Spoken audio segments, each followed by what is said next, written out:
Благодарам, почитувана подпредседателке.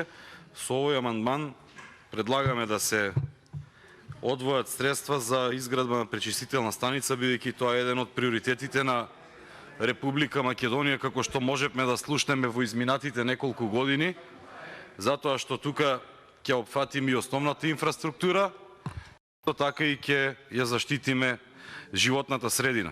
Веле се еден од градовите кој што во голема мера ја загадува реката Вардар и влијае на загаденоста и на почвата понатаму, меѓутоа и на водата која што го надминува ризичниот 5 степен на загаденост. Понатаму фекалните води од домаќинствата, од индустријата, сите се излеваат во реката Вардар без овакви преработувачки центри, односно пречистителна станица и третманот на водата, што понатаму влијае и на флората, и на фауната во реката, меѓутоа и на сите што се наводнуваат земјоделски површини, на квалитетот на храната што се произведува од земјоделските површини по течението на реката Вардар.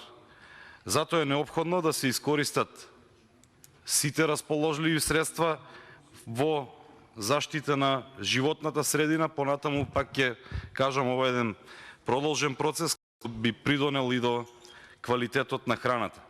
Со изградба на колекторски систем и со една голема или неколку помали пречистителни станици за третман на отпадни води, трајно ќе се реши овој проблем, затоа што ова е нешто што беше ветено во програмата за живот во 2017 година, меѓутоа се уште не е реализирано и нема очигледно намера да почне да се реализира. И доколку ги споредиме сумите кои што беа потрошени во Прилеп, во Куманово, во останатите градови кај што се изгради овие пречистителни станици, ако нешто тогаш чинеше околу 20 милиони евра, со инфлацијата и со покачувањето на цените на градежните материјали, дури се сомневам дека овие 20 милиони евра ќе бидат и доволни во иднина, доколку се почне со еден ваков проект. Затоа би ве замолил да размислиме сите рационално и да го поддржите овој амандман за доброто на сите жители на Повардарието. Ви благодарам.